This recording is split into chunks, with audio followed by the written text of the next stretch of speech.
Hey everyone, it's Ferric, and in this video I wanted to talk about a very recent change, very important change that they made to the game, in which they changed the way fish work in the ponds for the Aero Village house and the Sky City Estates house. Now, for those of you that don't know what these two houses were used for, they were used to get these fish right here, Blackberry Jellyfish.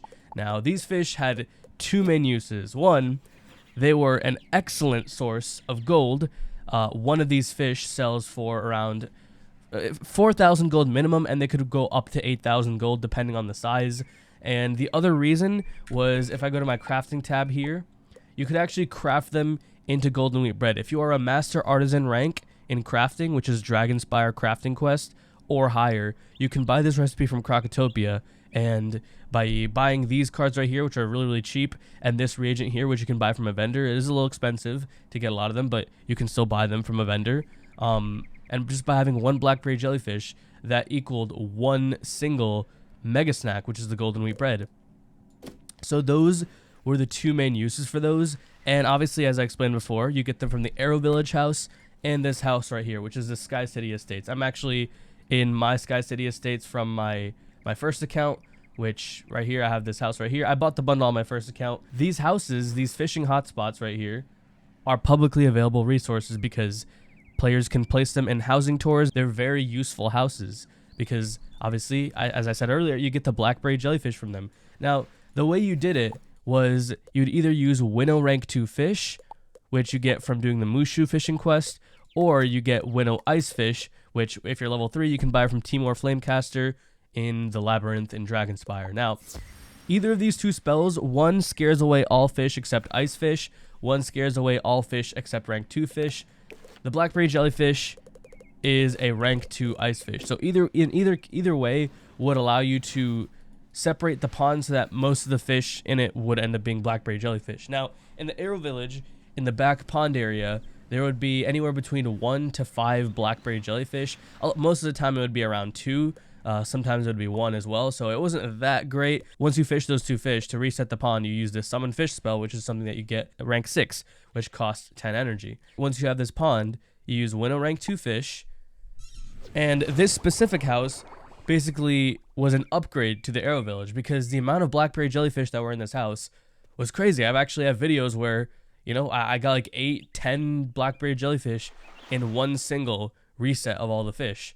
So as you can see, I've used the summon or the Winnow rank 2 fish. Now all these fish in the pond are rank 2 fish. Now, before the update that happened recently, it would either be all Blackberry Jellyfish with a couple, just a few rank 2 Stormfish, which were the old ones Doodlefish.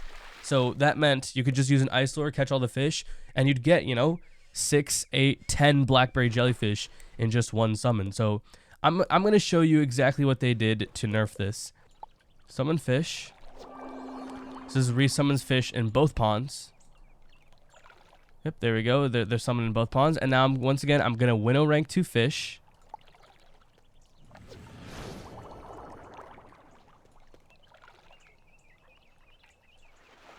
Alright, so all these fish at this point are rank 2 fish. I'm going to reveal fish school. And okay, now for some reason I'm getting a ton of ice fish. I don't know what was happening before, but I wasn't getting any ice fish. But now there are a lot of ice fish. So I'm just gonna stomp out all these non-ice fish. And I could just use Winnow ice fish at this point, but just to show you, these are all ice fish here, right? I'm going to fish. There's 1, 2, 3, 4, 5, 6. 6 fish in this pond, and I'm gonna fish them all out and show you what I get. Alright, there we go. Ice School of Fish. Rank 2 ice fish. You can check it on the wiki as well. The wiki says they're rank 2 ice fish, which is the exact same as the Blackberry Jellyfish. Ice School of Fish. Ice School of Fish. Nope, this one's also an Ice School of Fish. Never mind. Okay, another Ice School of Fish. So I fished out this whole pond, all 6 or 7 fish that were there. They were all rank 2 ice fish. Not a single one of them was a Blackberry Jellyfish. I'm going to go here. I'm going to reveal fish school. All right, one of these fish right here is an ice fish. It's just that one over there. I'm going to scare away all these fish right here. And I'm going to try to catch this fish as well. And this one is also an ice school of fish. So there's not a single blackberry jellyfish in 3 summons, and 3 full summons. With all this energy that I spent 100 over 100 energy. Not a single fish was a blackberry jellyfish. I'm going to go to Wizard City and just show you the difference between a blackberry jellyfish and these ice school of fish. So in terms of mega snack recipe, only blackberry jellyfish can be used. But we're going to go here to Lucky Hook Line. And we're going to try selling these fish. As you can see, these fish sell for 500, 600, whatever, 400, 700. It depends on the size that they are. 8 for 4,000 gold. Now look at one blackberry jellyfish. One of these, just one of these is 4,000 gold. And they can range upwards of 6,000. I've sold some blackberry jellyfish that have sold for high 7,000s. One even sold for 8,000 before. So obviously, this is a huge nerf. You used to be able to get, you know, 8, 10 blackberry jellyfish in one single summon. You can no longer do that. Now, obviously, this recipe right here for crafting the golden wheat bread, you can't get this until Dragonspire. So in terms of helping out new players, the main reason why the blackberry jellyfish were so good was not really because of the mega snack, but because of the gold. However, it takes a long time to get couch potatoes to get mega snacks. So once you hit Dragonspire, and if you're doing your crafting quest properly, this was a great way to get mega snacks, because literally one blackberry jellyfish equals 1 golden wheat bread. So that 6, 8, 10 that you could get in one summon of the summon fish spell, that was equal to the amount of mega snacks that you were able to craft. Obviously now you essentially can't do that. I just showed you. I did 3 summons, not a single blackberry jellyfish was there. As far as I know, they still do exist there. They do exist in those ponds, but they're now at the exact rarity that at least is described as epic. Epic rarity fish rarely ever spawn in ponds, and these houses have made it so that they spawn like crazy. Now, obviously, my opinion on this change is I don't like it. I benefited from these fish a lot. I got a ton of gold early on. You need a mount to be able to walk through the areas really, really quickly, because I don't think anyone enjoys walking around without a mount while questing. There's nothing enjoyable about walking around without having a mount. So obviously it allows you to get a mount very, very early on just by being able to fish in those areas, because as far as I know, except for like the minimum level requirement, I think it's like, I don't know what the minimum level requirement is to join housing tours, but I know that you can get there as soon as you, like, in the first world. You don't have to get to Crocotopia to be able to do that. But I think like by day 3 or 4 or something like that, I was able to get a permanent mount on this account. So obviously gold wise, it is a huge nerf to newer players.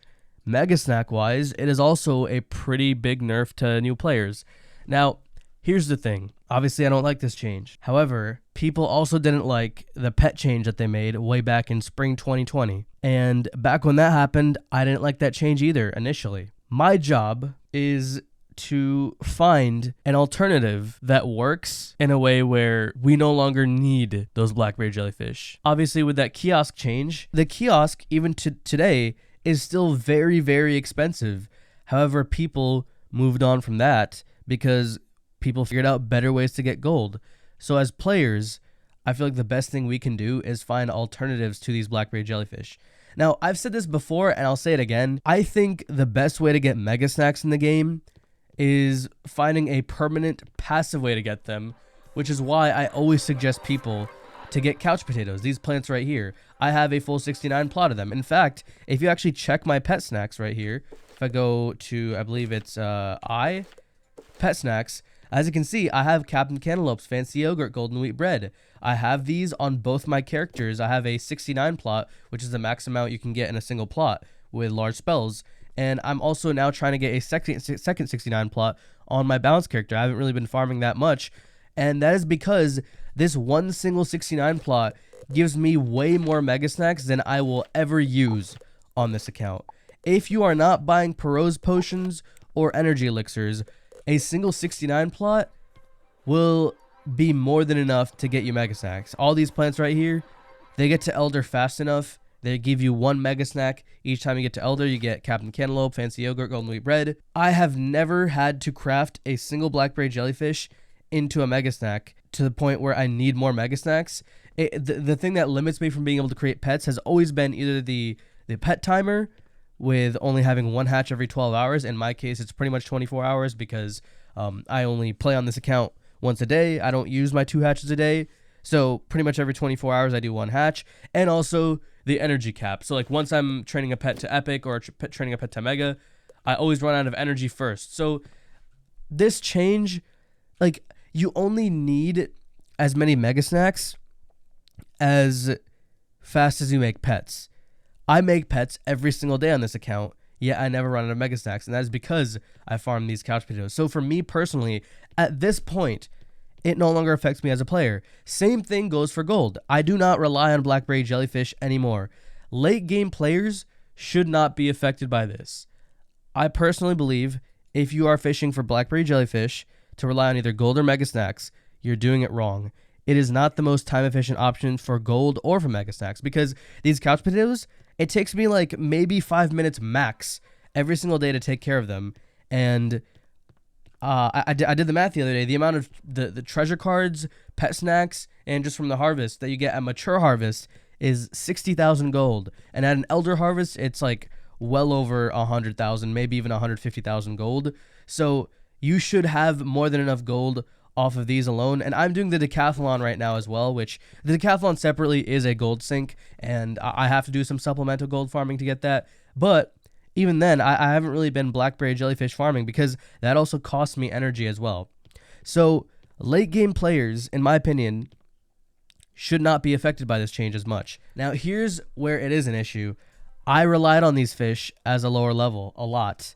Low level is a new account is heavily affected by this because it is extremely difficult to get gold on a new account.